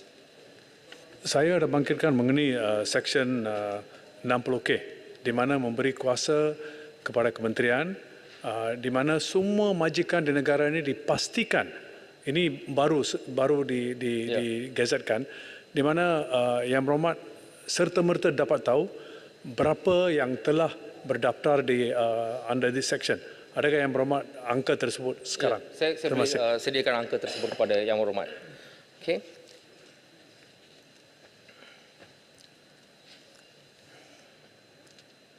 Selain daripada itu, untuk menjawab soalan Yang Berhormat Kelang juga, para pengusaha juga boleh mendapatkan bantuan unit transformasi masyarakat India, Malaysia, Mitra yang sedang bekerjasama dengan tekun untuk membantu pengusaha India memperkembangkan perniagaan khususnya untuk tukang gunting rambut berciri tradisional dan semi tradisional beralih kepada perniagaan moden melalui bantuan pinjaman kewangan. Dan langkah ini akan menggalakkan penyertaan lebih ramai tenaga kerja tempatan khususnya belia yang berkemahiran dalam teknik penggunting rambut yang moden.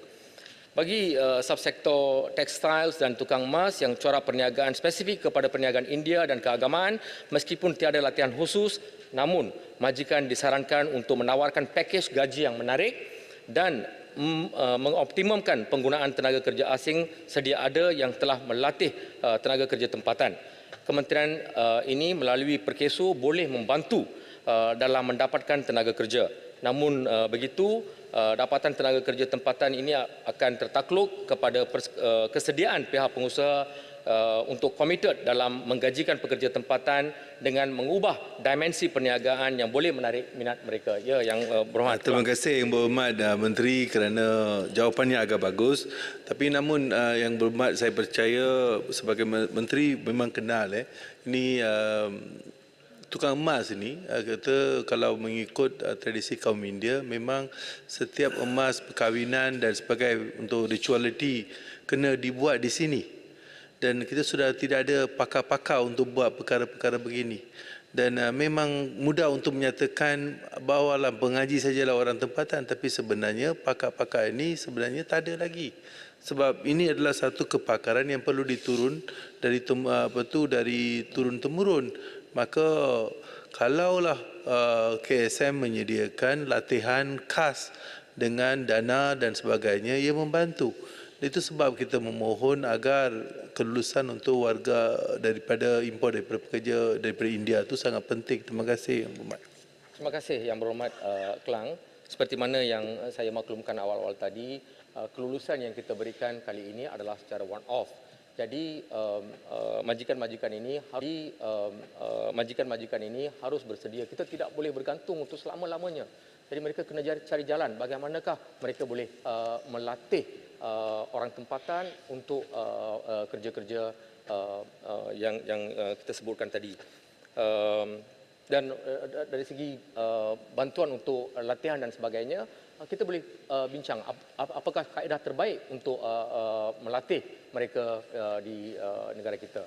Selain daripada kita terus bergantung kepada pekerja asing daripada India untuk selama-lamanya. Untuk ketiga-tiga sektor tersebut. Ya, Tuan Pengerusi, dalam memastikan peluang pekerjaan untuk warga tempatan, selain meneruskan dasar pekerja asing tidak melebihi 15% daripada jumlah tenaga kerja serta pelaksanaan MTLM, Kementerian Sumber Manusia telah mengambil langkah-langkah seperti berikut. Menetapkan penggajian pekerja asing hendaklah berdasarkan kepada keperluan sebenar industri dan sektor-sektor yang dibenarkan sahaja, real industrial demand. Mewajibkan pengiklanan sekurang-kurangnya kekosongan untuk tempoh tidak kurang daripada 14 hari di My Future Jobs bagi tujuan pengambilan pekerja asing. Sekiranya tiada pengisian dari kalangan pencari kerja tempatan dalam tempoh tersebut, barulah majikan dibenarkan membuat permohonan pengambilan pekerja asing. Membuat saringan bagi memastikan hanya majikan yang berkeupayaan, genuine employers, dan memenuhi standard perburuhan seperti pematuhan gaji minimum, menyediakan kemudahan kediaman berserta kemudahan asas dan tiada rekod pelanggaran kes buruh sahaja dipertimbangkan untuk permohonan pekerja asing. Selain itu, Kementerian Sumber Manusia juga menyediakan program latihan peningkatan kemahiran dan latihan semula kemahiran kepada golongan pekerja bagi mempertingkatkan kemajuan kendiri dalam menyesuaikan diri dengan perubahan keperluan kerja masa hadapan serta persekitaran global yang semakin kompetitif dan dinamik. Seterusnya, membangunkan standard kemahiran pekerjaan kebangsaan dengan izin National Occupational Skills Standard bagi 21 sektor ekonomi yang menjadi rujukan dalam pembangunan program latihan di institut-institut latihan awam dan swasta mengikut tahap kemahiran yang diperlukan. Standard kemahiran pekerjaan kebangsaan ini dibangunkan dan dipantau secara bersama dengan industry lead body mengikut keperluan industri dan teknologi terkini. Dan seterusnya, mengadakan sesi libat urus dengan pihak industri bersama jabatan dan agensi terlibat bagi memberi gambaran jelas berkaitan dengan industri 4.0. Maklumat hasil perkongsian daripada sesi ini akan digunakan untuk menggaji dan meneliti keperluan tenaga kerja bagi menghadapi industri 4.0 dan seterusnya mewujudkan peluang pekerjaan baru dan memperluaskan akses kepada warga negara untuk mendapat latihan dan pendidikan teknikal dan vocational TVET. Sehingga kini, 562 buah institut latihan kemahiran awam yang telah ditubuhkan di seluruh negara dengan pelbagai kursus kemahiran ditawarkan mengikut keperluan industri. Kerajaan telah dan sedang mengambil langkah-langkah yang perlu dalam menyediakan tenaga kerja yang berkemahiran untuk memenuhi keperluan industri 4.0 pada masa kini. Berkaitan dengan pelaksanaan gaji minimum, persoalan yang dibangkitkan oleh Yang Berhormat Ipoh Barat, Yang Berhormat Pendang, Yang Berhormat Pengkalan Cepa, Yang Berhormat Padang Terap, Yang Berhormat Parit Sulong, Yang Berhormat Bakri. Kerajaan sentiasa memandang serius berkenaan agenda penstrukturan semula gaji terutamanya melalui pelaksanaan Perintah Gaji Minimum. Penilaian semula kadar gaji minimum dari masa ke semasa dilaksanakan berdasarkan senario pertumbuhan ekonomi negara dan perubahan kos sara hidup rakyat. Kementerian Sumber Manusia melalui Majlis Perundingan Gaji Negara MPGN sedang dalam proses melaksanakan kajian semula Perintah Gaji Minimum.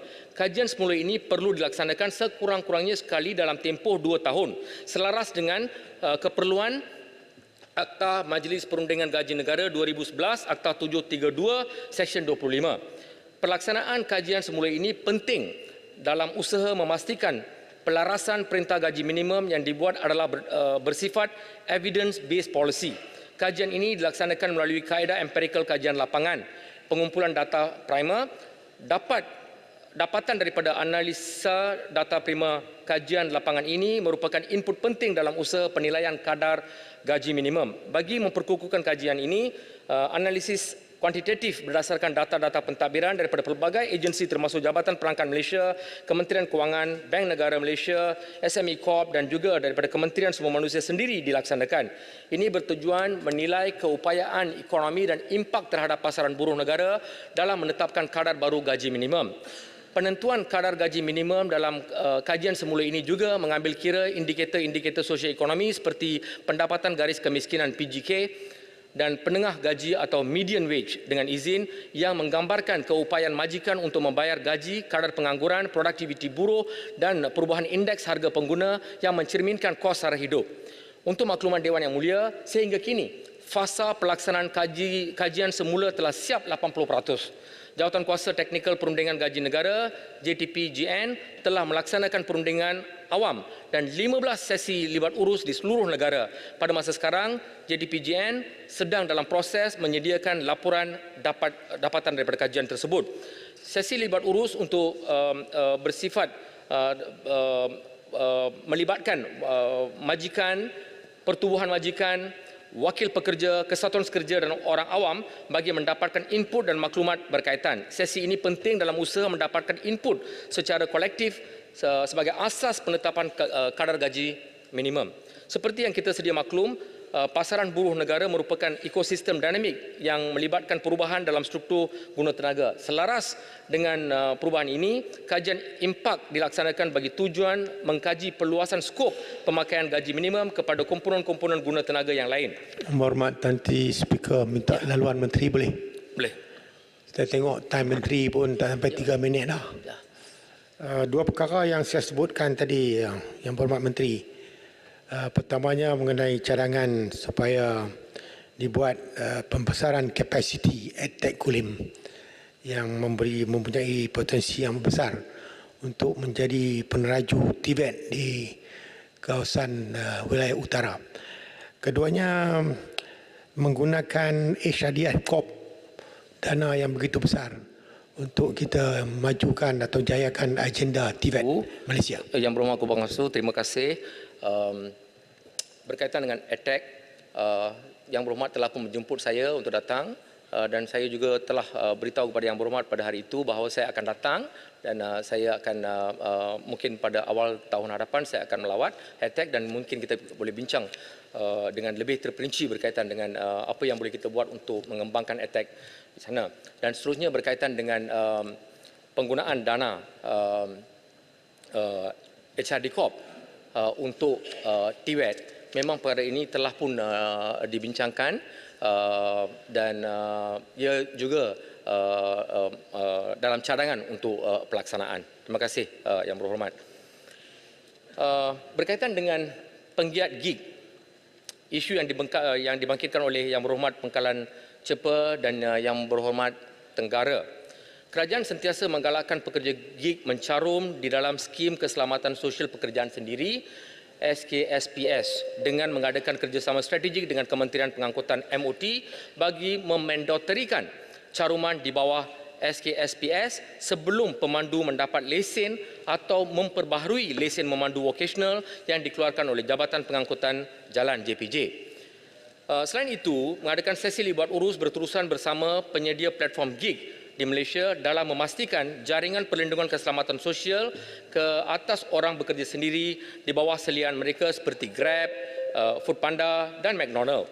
Kolaborasi strategik antara dua hala dengan memeterai memorandum persefahaman MOU dengan agensi yang berkaitan seperti Foodpanda dan McDonald dalam memastikan ahli-ahli yang berdaftar di bawah mereka mendapat perlindungan keselamatan sosial dengan mendaftar dan mencarum di bawah SKSPS Perkeso. Kerjasama strategik dengan bahagian perancangan ekonomi negeri BPEN untuk menaja caruman dan meletakkan prasyarat daftar caruman kepada penggiat gig, penjaja dan para petani. Contohnya Kerajaan Negeri Melaka akan menetapkan prasyarat pendaftaran SKSPS bagi permohonan lesen penjaja bermula bulan Disember 2023, manakala Kerajaan Negeri Pulau Pinang juga secara dasarnya bersetuju untuk melaksanakan prasyarat ini bermula Januari 2024. Dan seterusnya menyediakan inisiatif program SPS Padanan Caruman di bawah Belanjawan 2022 dan 2023. SPS Padanan Caruman merupakan insentif bayaran caruman 80%, iaitu RM186.20 dibiayai oleh kerajaan, manakala orang bekerja sendiri hanya perlu membayar sebanyak 20%, iaitu sebanyak RM46.60 sahaja daripada kadar caruman yang berjumlah RM232.80 di bawah plan caruman kedua. Kumpulan sasaran di bawah SPS padanan caruman ini dikhususkan kepada 11 kategori antara SPS Gig 3.0, SPS Seni 2.0, SPS Jaja 2.0, SPS Agro, SPS Joran, SPS Lain Upaya 2.0, SPS Asal, SPS Sukan dan SPS Usaha Wanita 2.0.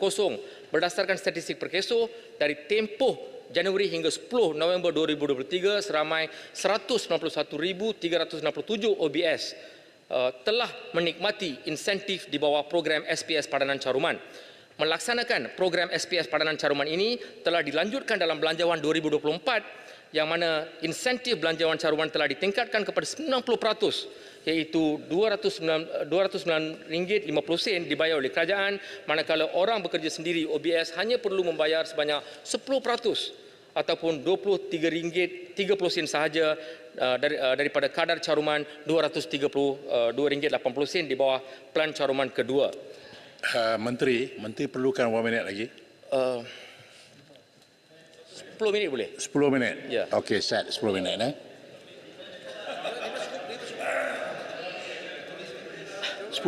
Boleh. Kalau Tuan Pengerusi boleh mengizinkan saya 10 minit, saya akan menggulung dalam 10 minit. Terima kasih Tuan Pengerusi. Satu lagi isu yang dibangkitkan berkaitan dengan brain drain oleh Yang Berhormat Pengkalan Cepa, Yang Berhormat Kubang Krian. Berdasarkan kepada laporan Bank Dunia yang bertajuk Malaysia Economic Monitor pada tahun 2011, dianggarkan diaspora Malaysia pada tahun 2010 adalah seramai 1 juta orang, di mana 1/3 daripadanya adalah bakat berkemahiran tinggi. Bakat-bakat berkemahiran tinggi ini merangkumi profesional dan usahawan dalam sektor-sektor utama seperti sektor perbankan, pembinaan, kejuruteraan, perubatan, perundangan, perkhidmatan teknologi komunikasi dan maklumat, pendidikan serta penyelidikan. Sejak tahun 2011 sehingga kini, Talent Corp melalui program kepulangan pakar REP telah menerima lebih daripada 10,000 permohonan daripada golongan profesional Malaysia atau diaspora yang menetap di luar negara untuk kembali ke tanah air dengan purata permohonan konsisten adalah di antara 400 ke 500 setahun. Daripada jumlah ini, lebih 6,000 orang pakar telah diluluskan di bawah inisiatif ini.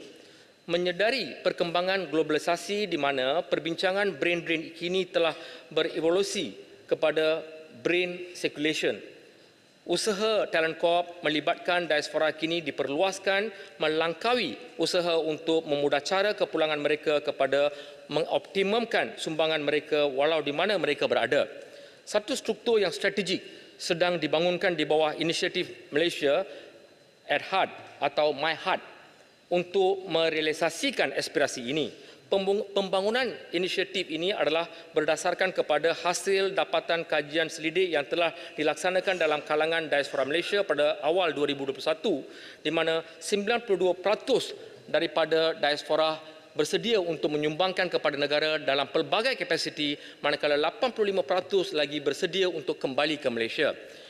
Melangkaui program REP, pelaksanaan MyHeart ini akan turut merangkumi pelbagai usaha untuk memudah cara diaspora Malaysia untuk merangkumi pelbagai peluang pekerjaan, pendidikan untuk anak-anak, peluang untuk berkolaborasi dengan institusi tempatan, usaha memudah cara permit masuk pasangan dan anak-anak bukan warga negara, maklumat pasangan kerja dan sebagainya.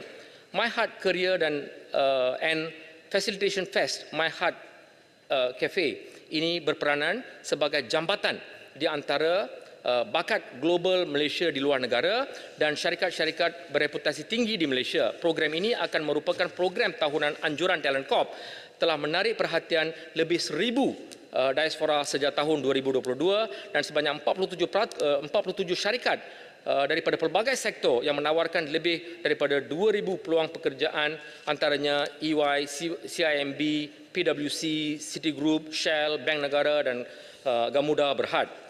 Dalam usaha untuk mengoptimumkan bakat kemahiran tinggi Malaysia di luar negara, Talent Corp di bawah sub-inisiatif MyCollabs di bawah MyHeart juga turut menyediakan platform untuk mereka menyumbangkan kepada pembangunan bakat tempatan melalui wacana intelektual dan seterusnya meneroka potensi kolaborasi dan organisasi dan individu di Malaysia. Sebagai contoh, sesi perkongsian di antara Dr. Ahmad Syahid Ahmad Fazal, pencipta sebuah formula saintifik yang dinamakan Indeks Persepsi Penyejukan dan nombor Fauzal bersama pelajar dan juga jurutera muda di Malaysia yang diadakan pada hujung November 2022. TVET. Berkaitan dengan isu-isu yang berkaitan dengan TVET, Yang Berhormat Pengkalan Cepa, Yang Berhormat Parit Sulong, Yang Berhormat Padang Besar, Yang Berhormat Pendang, Yang Berhormat Kubang Krian, Yang Berhormat Padang Terap, Yang Berhormat Tenggara dan Yang Berhormat Kubang Pasu. Inisiatif kerajaan untuk menggalakkan lepasan sekolah sertai TVET. Kementerian Semua Manusia melalui Perbadanan Tabung Pembangunan Kemahiran PDPK menyediakan insentif untuk menggalakkan penyertaan pelajar lepasan sekolah untuk mengikuti latihan kemahiran TVET, iaitu 1. Menawarkan produk pembiayaan pinjaman latihan kemahiran Islamik yang menggunakan konsep al-kad tanpa ujrah. Ini bermakna pinjaman tidak dikenakan caj tadbir dan pelatih hanya perlu membayar balik pokok pinjaman sahaja setelah tamat latihan. Yang kedua, pemberian pinjaman latihan kemahiran yang meliputi yuran latihan, bayaran premium insurans, allowance sara hidup, kemudahan pinjaman komputer sehingga 2,500 dan kemudahan pinjaman pengangkutan sebanyak 2,000. Dan yang ketiga, pembiayaan latihan kemahiran secara package dengan program pensijilan profesional sebagai nilai tambah kepada program SKM untuk meningkatkan kebolehpasaran pelatih. Kementerian Semua Manusia bekerjasama dengan Kementerian Pendidikan dan juga Kementerian Pengajian Tinggi untuk memastikan program-program yang ditawarkan di IPTA dan IPTS selaras dengan keperluan sumber tenaga manusia di pasaran buruh. Isu ketidakpadanan kemahiran atau dengan izin skills mismatch merupakan satu isu yang sering diutarakan di Parlimen. Sehubungan itu, Kementerian Semua Manusia memandang serius perkara ini apabila ia melibatkan graduan daripada institusi berteraskan TVET dan sedang menjalankan pelbagai usaha untuk menangani isu ketidakpadanan kemahiran. Kementerian Semua Manusia melalui Jabatan Pembangunan Kemahiran JPK telah memperkenalkan dan melaksanakan sistem latihan dual nasional SLDN berkonsepkan dengan izin work-based learning WBL, iaitu pembelajaran dalam persekitaran kerja sebenar melalui kemahiran hands-on kepada aktiviti kerja di syarikat.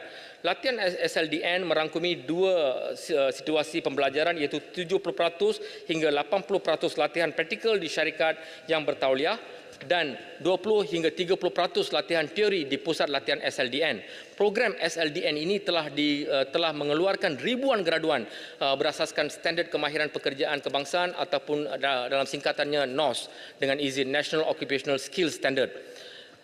Standard kemahiran pekerjaan kebangsaan merupakan silibus TVET yang dibangunkan berdasarkan permintaan dan kehendak industri.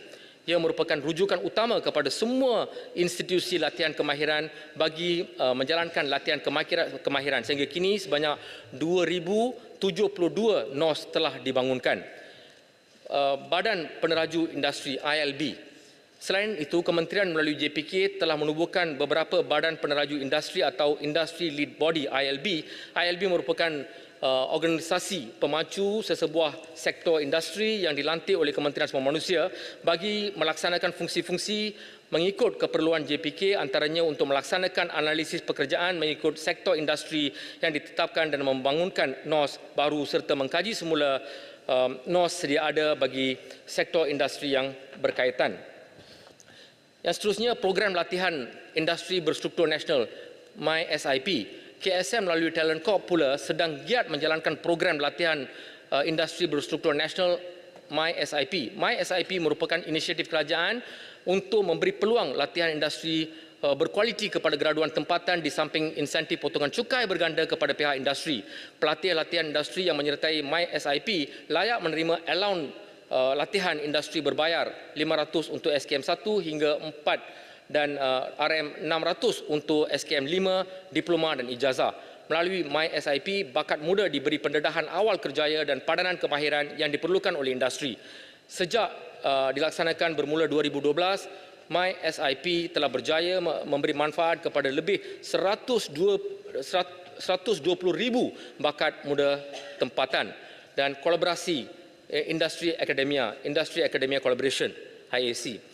Program kolaborasi industri akademia oleh Talent Corp berperanan sebagai galakan kepada institut akademia supaya lebih proaktif dan dalam intervensi industri sebagai usaha mewujudkan padanan antara keperluan industri dan penawaran industri akademik. Pihak Talent Corp telah menjalankan inisiatif kolaborasi industri akademia merentasi 10 sektor ekonomi di Malaysia seperti pelancongan, informasi teknologi, animasi dan permainan video, electrical dan elektronik, industri perubatan, logistik, bioteknologi dan perkhidmatan peralatan minyak dan gas. Bagi tahun 2023, Talent Corp telah melaksanakan beberapa bengkel IAC mengikut sektor ekonomi dan negeri iaitu di Johor dan Sabah, perniagaan kecil dan sederhana di wilayah utara, perkhidmatan perniagaan global, pengangkutan kereta api dan teknologi baru dengan penglibatan lebih 300 wakil industri dan akademia.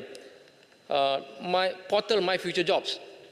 KSM melalui Pertubuhan Keselamatan Sosial Perkeso menyediakan platform pencarian pekerjaan melalui portal My Future Jobs. Portal ini membantu dalam usaha menambah baik pemadanan antara bidang kelulusan graduan serta mencari pekerjaan dengan jelas untuk jenis pekerjaan yang ditawarkan. Dari bulan Januari hingga Oktober 2023, jumlah kekosongan jawatan yang diiklankan dalam portal My Future Jobs secara kumulatif adalah 1.7 juta kekosongan dan sebanyak 166,372 kekosongan jawatan aktif yang diiklankan dalam tempoh yang sama, manakala bilangan pencari kerja aktif adalah seramai 621,715 orang. Seramai 180,185 individu telah mendapat penempatan pekerjaan.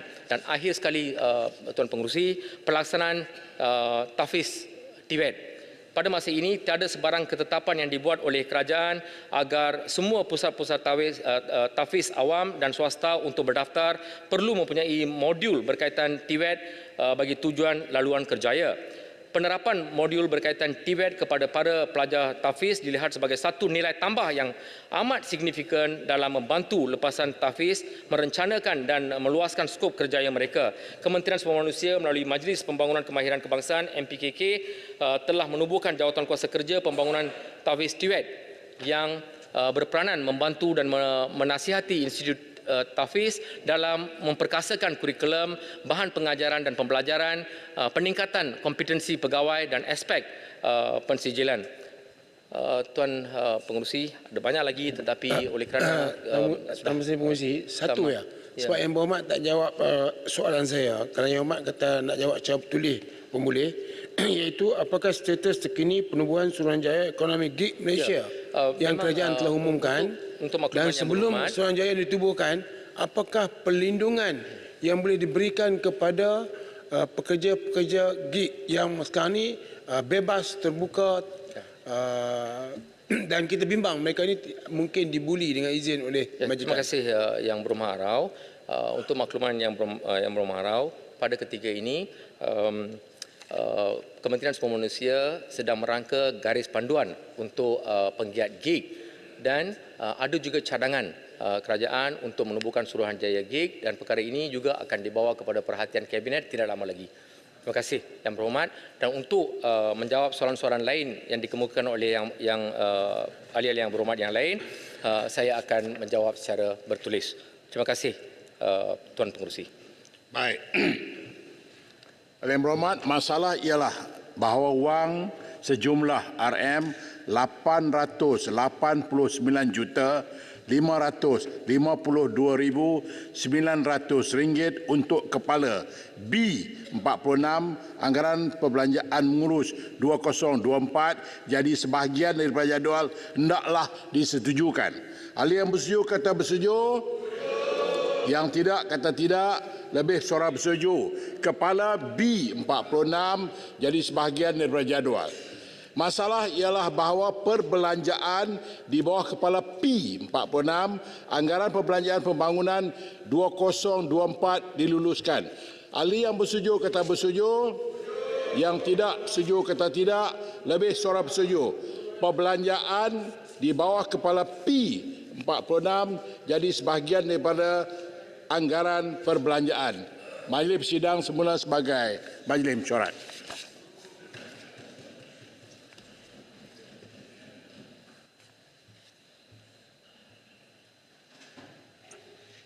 Yang Berhormat, terima kasih kerana setia menunggu hingga saat ini. Tahniah, pengurusi, tahniah. Ahli yang berhormat, mesyuarat Dewan hari ini ditangguhkan hingga jam 10 pagi hari Rabu 22 November 2023. Sekian, Assalamualaikum warahmatullahi wabarakatuh dan selamat malam.